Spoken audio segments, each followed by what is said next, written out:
On Money Matters this morning, an FTC complaint is filed against Disney and one of the ways it advertises. And Florida leads the way for cities with high job growth. Jane King's joining us now live from the NASDAQ with those stories and more in this morning's Money Matters report. Good morning to you, Jane. So a new study says that Florida is in an upsurge for job growth. That's encouraging news. Sure does. Good morning to you, Jen and Nikki. Yes, and leading the way in the state, the Cape Coral-Fort Myers area. This is all according to Moody's Analytics. Much of the expected gains centered around hospitality and real estate jobs. Other Florida spots in the top 10 for job growth: Orlando, Naples, Deltona, and Ocala. Now, the study says the structural advantages that Florida enjoys, like low cost of living and doing business, warm climate, and leisure activities like beaches and also Disney World, will propel the above average gains for some time to come. All right, Jane, consumer watchdog groups, they are really talking about those ads that could be considered deceptive for kids.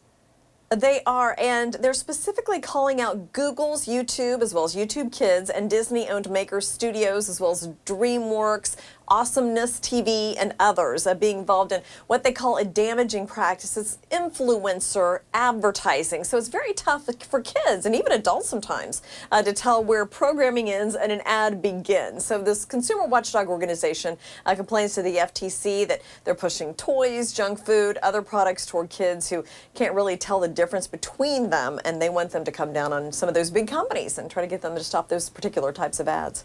So, Jane, it sounds like Buick is breaking through, at least when it comes to consumer reports and its rating system. Yeah.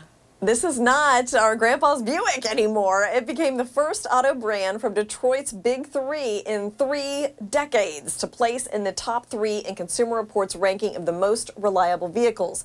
Now, the General Motors brand, third behind Lexus and Toyota. Buick has also emerged as a top performer in other recent industry studies. And Jane, Instagram testing live videos? They are all the social media doing this lately. Of course, Facebook owns Instagram. Facebook already does live, and it is testing, apparently, a new live video service on Instagram. Screenshots published by a Russian news site display a live functionality in Instagram stories with a bright red banner that reads live. And last week, Facebook CEO Mark Zuckerberg told Investopedia that video is going to be a lot more the content that you see on Facebook. Of course, Twitter we know live, and a lot of other social media, Snapchat. So I guess we would expect Instagram to join along as well. Not a big surprise. Yeah, thanks. Thank you, Jane. Have a good Tuesday.